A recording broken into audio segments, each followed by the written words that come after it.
Welcome to core concept. I hope कि आप सभी का प्रिपरेशन अच्छे से चल रहा होगा। आज हम लोग रिवर्स ऑफ बिहार और उनके ट्रिब्यूटरी के बारे में पढ़ेंगे। ठीक है, तो चलिए स्टार्ट करते हैं। इस इमेज में आप देख सकते हैं कि जो गंगा रिवर है वो कैसे बिहार को नॉर्थ एवं साउथ में डिवाइड करती है। नॉर्थ बिहार में कौन कौन सी रिवर फ्लो करती हैं? घाघरा, गंडक, बूढ़ी गंडक, बागमती, कमला, कोसी, महानंदा। साउथ बिहार में करमनासा, सोन, पुनपुन, फल्गु, किउल और अजय। अब एक एक करके सभी नदियों के बारे में देख लेते हैं। गंगा जो है बिहार के कुल 10 जिलों से होके गुजरती है। बक्सर, भोजपुर, पटना, सारण, बेगूसराय, मुंगेर, लखीसराय, खगड़िया, भागलपुर और कटिहार। इसका स्ट्रेच बिहार में 445 किलोमीटर का है और इसे लाइफ लाइन ऑफ बिहार भी बोलते हैं क्योंकि ये इरिगेशन, ट्रांसपोर्ट और रिलीजियस पर्पस से बहुत ही इम्पॉर्टेंट नदी है। गंडक जो है बिहार के 5 डिस्ट्रिक्ट से होकर गुजरती है। वेस्ट चंपारण, गोपालगंज, सारण, वैशाली और पटना। इसका बिहार में स्ट्रेच 320 किलोमीटर का है और ये ओरिजिनेट जो है नेपाल से होती है। सबसे इम्पॉर्टेंट बात है कि इसके ऊपर जो है वाल्मीकि नगर बराज जो है वो बनाया गया है। इसके ऊपर बीपीएससी में पहले भी क्वेश्चन पूछे जा चुके हैं। कोसी भी बिहार के 5 डिस्ट्रिक्ट से होकर गुजरती है।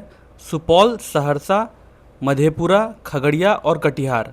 इसका बिहार में स्ट्रेच कुल 260 किलोमीटर का है। इसे सौरा ऑफ बिहार भी बोलते हैं क्योंकि इसके चलते बिहार में बहुत बार फ्लड आए हैं जिससे बहुत ही नुकसान हुआ है। उन जो है बिहार के 5 डिस्ट्रिक्ट से होकर गुजरती है।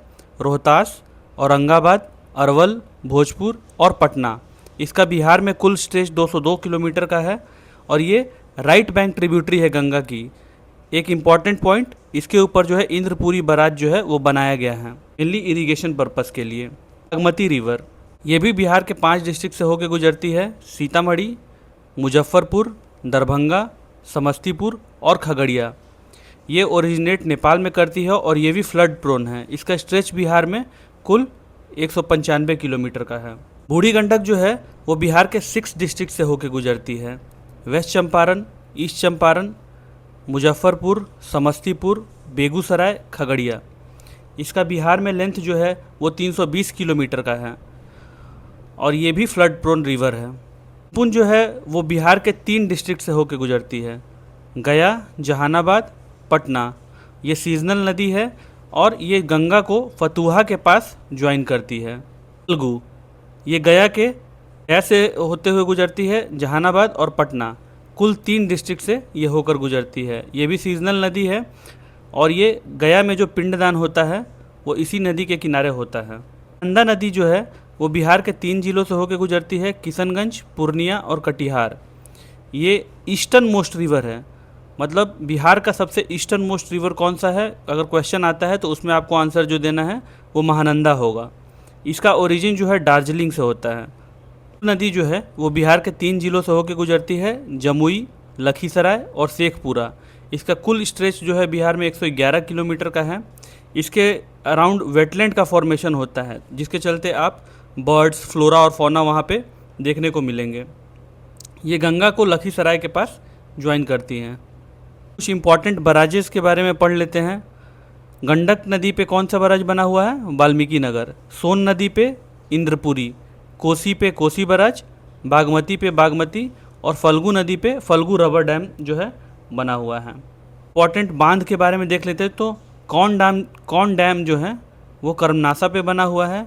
नागवान डैम सोन पे बना हुआ है। थेमा डैम जो थेमा नदी पे बना हुआ है और बलुआही डैम जो है छपरा में बनाया गया है।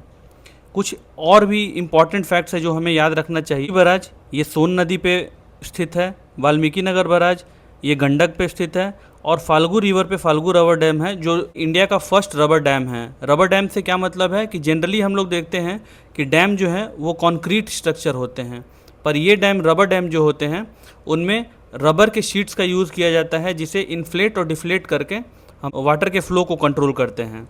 आप सभी को ये वीडियो अच्छा लगा होगा। Thank you very much.